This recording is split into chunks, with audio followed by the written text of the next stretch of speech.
Is Xi Jinping losing his grip on power? New signs the Chinese Communist Party may be getting fed up with him.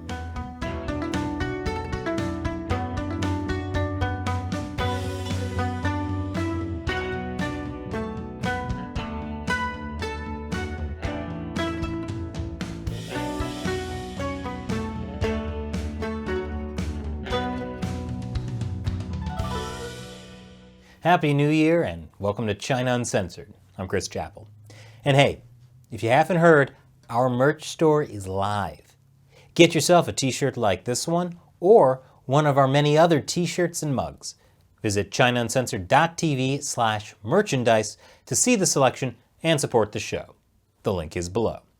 There is rampant political infighting within the highest levels of the Chinese Communist Party, and signs of the war are spilling over into Chinese propaganda. Is this a sign that certain segments of the party are turning against Chinese leader Xi Jinping? I think it's time for another episode of everyone's favorite Chinese communist soap opera, General Hostility. Previously on General Hostility. Life or death. The war between Xi Jinping and a political faction tied to former Chinese leader and sausage-toed Jiang Zemin is coming to a head. A major meeting of the Chinese Communist Party is less than a year away. Will Xi Jinping manage to hold on to power and be declared chairman for life? Or will his ambitions end in ruins at the hands of his greatest foe? At the end of 2022, China will hold the 20th Party Congress. Everyone expects Xi Jinping to use the event to extend his rule indefinitely. And he's been laying the groundwork for that. A few months ago, he remade the Communist Party's history in his image, using what's called a historical resolution.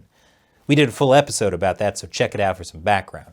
But basically, Xi rewrote himself as the savior of the Chinese Communist Party. Here's the story from his perspective. Mao was, overall pretty great, even though he screwed things up during the Cultural Revolution. Deng Xiaoping, who came after Mao, got things back on track with his initiative called Reform and Opening Up. But now, Reform and Opening Up is over, and it's Xi Jinping who will achieve true greatness for China. What with his bold vision of the party's comprehensive leadership and his exciting Xi Jinping thought on socialism with Chinese characteristics for a new era. Ever since Xi put out his historical resolution, state-run People's Daily has been running a propaganda series promoting it. But a lot of people were surprised when this piece came out on December 9th. It talks about all the great things that happened under Reform and Opening Up, under former leaders Deng Xiaoping, Jiang Zemin, and Hu Jintao. But in the 4,000-character-long essay, it doesn't once mention Xi Jinping thought, or his new era. Oh, and it was written by a propaganda writer who worked mainly under prominent members of the Jiang faction. Is this a sign that people in the Communist Party are getting fed up with Xi Jinping? Is this the beginning of the end for him? More after the break. Welcome back. So this article that makes no mention of Xi Jinping was written by Chu Xing-shan. According to Sino Insider, Chu served in the Jiang faction-influenced propaganda apparatus and worked under several Jiang faction provincial party bosses during the Jiang faction's era of dominance. Is that a sign there's discontent within the party about Xi's rule? On the surface, it definitely could be seen that way. And certainly a lot of China analysts are taking it that way. But there could be more going on. For context, you have to look at this piece that came out a few days later. It's another in the series of propaganda articles about Xi's historical resolutions. And the key point is comprehensive leadership. That's very different from the collective leadership the party used to talk about. The idea behind collective leadership was that all of the Politburo Standing Committee would collectively make decisions. The Jiang faction loved this when they dominated the Standing Committee. But now the party talks about comprehensive leadership, where Xi Jinping is the comprehensive leader. I'm singling out this piece because it's basically the inverse of the first one I showed you. It only mentions Xi, and doesn't mention Deng Xiaoping, Jiang Zemin, or Hu Jintao at all. And that's by design. These two propaganda pieces work together to form Xi Jinping's latest assault on the Jiang faction.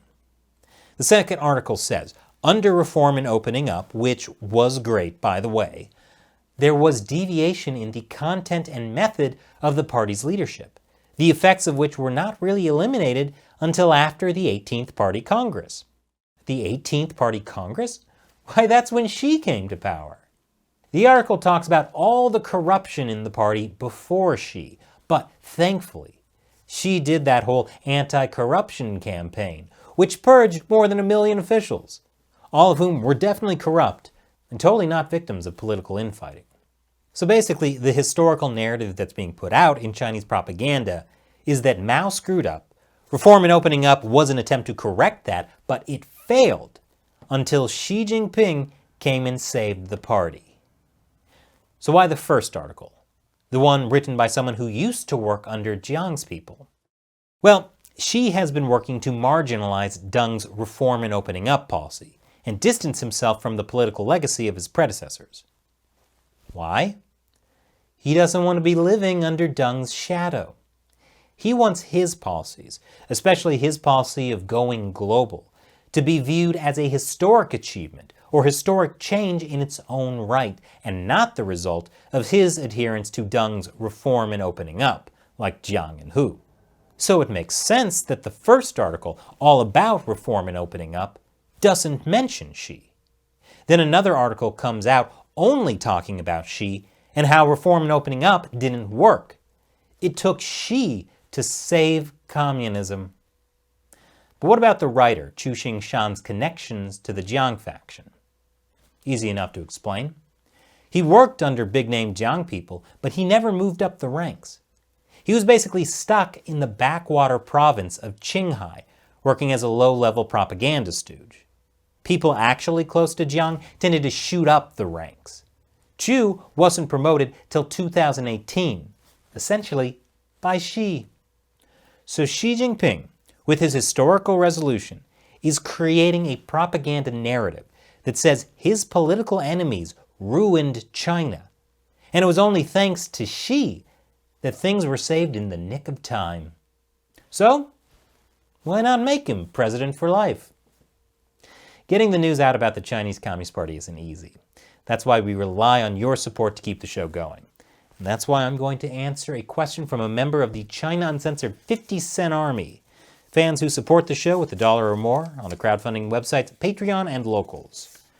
McDeltaJG asks, on Locals, how can the CCP end? Is war inevitable? Or are there peaceful ways China can get rid of the CCP and transition to a free democracy? How? That really is the million-dollar question. I definitely don't think war is inevitable. The Chinese Communist Party is super corrupt. The economy is constantly teetering on the brink of collapse. But I've heard that the seeds of the Soviet Union's ultimate economic collapse began in the 1950s, so these things can take time. From our sources inside China, we know people there are more critical than ever of the party. Once upon a time, people would be terrified of even whispering something bad about the party. That's changed tremendously. When Chinese people, especially among the powerful elite or the military, are finally fed up with the Communist Party, it will collapse. But it reminds me, we interviewed Chinese activist Yang Jianli. He set up the Foundation for China in the 21st Century, a foundation specifically geared toward examining what happens after the CCP falls. Check out our interview with him on the China Unscripted podcast. I'll put a link to that below. Thanks for your question and your support, McDeltaJG. And as always, thank you to everyone who watches China Uncensored. Be sure to check back every Monday, Wednesday, Friday, and Saturday for new episodes, because YouTube probably won't notify you. And make sure you're subscribed. Even if you are subscribed, make sure you're subscribed, because YouTube has also been secretly unsubscribing people. Once again, I'm Chris Chappell. See you next time.